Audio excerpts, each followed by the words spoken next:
What's going on, guys? It's Adonis and episode 48. Oh my god. So Dragon Ball Super needed to go this route. Already, the tone is dark. So good. So good.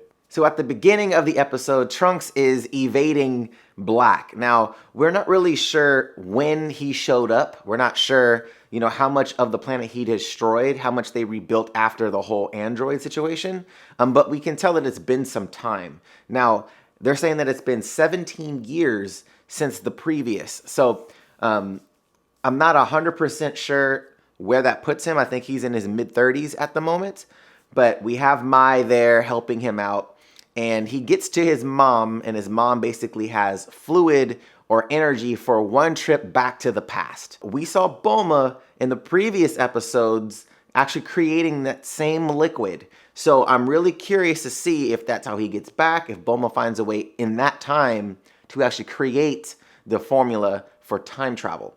So really interesting that we saw that, but that's where everything goes to shit. So Black shows up at the lab, blows up the lab, grabs Bulma, and you see the shadow. You don't really see her die, but you kind of see her body kind of get disintegrated in the blast, and Goku's just holding her. And Trunks obviously loses it. He's really pissed off. He takes off, and he heads back to Capsule Corp, where he can actually utilize the energy to get back to the past. Now he gets there. He's greeted by Mai. We're not sure how they met, but they did.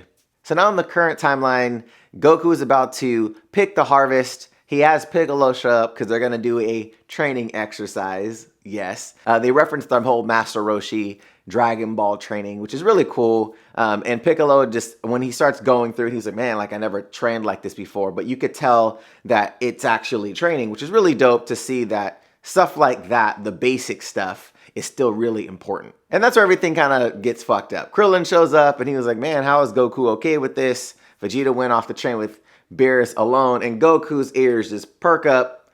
He searches for Vegeta. Vegeta goes Super Saiyan Blue while he's fighting Whis, and then just takes the fuck off. Now, I thought that was super funny just because of how Chi-Chi's reaction was. Like, you motherfucker, now you're gonna do it. But that was really the extent of the current timeline. I mean, he goes back to Whis' planet, gives him some lettuce. They start talking about training, and that's kind of it. It doesn't really progress that much in this episode. But when it goes back to the future, you have Trunks with Mai. They're eating, his grandfather's cat shows up. We see that kind of cameo there. So they need to head to Capsule Corp. They're on their way there. He was saying, he can actually sense my ki now. So even though he's suppressing his ki, Black can still sense him. So that in itself is really interesting. And it really shows the power level that Black actually has to be able to sense something even though he's not really emitting any kind of ki at all. So they get to Capsule Corp. Shit goes bad. Black shows up kind of in a tornado-like motion. And the next thing you know, Trunks actually starts on the attack. He starts to attack Black, obviously, for killing his mother. Like I said, we don't see her die, but I'm assuming Bulma's dead. He goes on the attack, and Black just is like effortlessly holding Trunks off. Like, it just seems like he's not even trying. And keep in mind, at the moment, we still haven't seen Black, who he looks like. There's been a lot of speculation, even by me, thinking that Black is another creature, another figure that will eventually take over Goku's body with the Potara rings. And that's where everything that I had thought of goes out of the window. Now, at that point, Mai was saying, look, I'll be the decoy. You need to get the fuck out of here because what you have to do is way more important. She sacrifices her life in the process so Trunks can get out of there. Trunks is still there, though. So I was kind of like, you did that for no reason, Mai. And that's the moment where everything is revealed. Black kind of loses his facade and you see Black Goku. And oh my God, I am so excited for this shit. So first off, Black Goku looks terrifying.